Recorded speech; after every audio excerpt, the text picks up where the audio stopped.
ทางเมืองชัยถาเนาะได้สมทบกับบริษัทสมบบี้และอำนาจปกครองบ้านนาคอยใต้พร้อมนั่นก็มีน้องๆนักเรียนที่น่าฮักเนาะของโรงเรียนมิตรภาพลาวเกาหลีเขาห่วงขบวนการวันนี้จุดประสงค์วันนี้ก็คืออนามัยเนาะรักษาสิ่งแวดล้อมเนาะซึ่งว่าขอบเขตดังกล่าวก็มีผลกระทบสิ่งแวดล้อมมาระยะหนึ่งแล้วเนาะเกี่ยวกับกันกลุ่มคนบ่ดีอะไรเนาะทิ่มขี้เหี้ยซาซายอยู่ในตามเส้นทางดังกล่าวนี่เนาะข้าพเจ้าในนามหัวหน้าห้องการศึกษาธิการและกีฬาเมืองไซเสถาเนาะมื้อนี้ก็ถือว่าเข้าร่วมขบวนการเฮ็ดความสะอาดอนามัยตามเส้นทางนะแล้วก็เป็นขบวนการหนึ่งที่ว่าได้สร้าง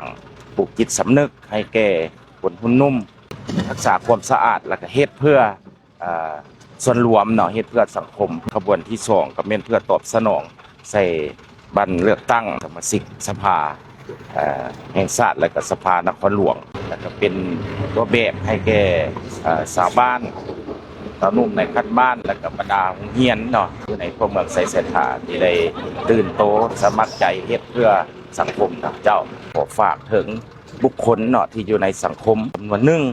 ที่บ่มีความรับผิดชอบเนาะได้ลักเอาขี้เหงื่อมาทิ่มอยู่เลาะเทียมทางเฮ็ดให้เป็นปัญหาของสังคมเนาะอยากให้มีความตื่นตัวรับผิดชอบช่วยกันบ่ให้ป้าละโดยเฉพาะขี้เหงื่อจำนวนที่ออกมาจากงานเลี้ยงหรือว่าออกมาจากการปลูกสร้างเฮือนไม้เนาะส่งกลิ่นเหม็นเนาะเฮ็ดให้สภาพแวดล้อมบ่มีความ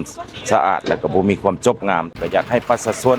ที่อยู่ในบริเวณเนาะเป็นหูเป็นตาช่วยกันเนาะว่าแม่นผู้ใดที่เอาขี้เหงื่อมาทิ่มใส่กันให้พวกเขาติดตามแล้วก็ได้ตักเตือนหรือว่าการจะตั้งทางบ้านเนาะหรือว่าในสังคมก็ต้องไปช่วยกันเนาะปกป้องแล้วก็ให้การศึกษาอบรมบุคคลดังกล่าวข้าพเจ้าอยากขอฝากไปอยู่ในนั้นเนาะเจ้าขอบใจครับเรียกกันซาเย้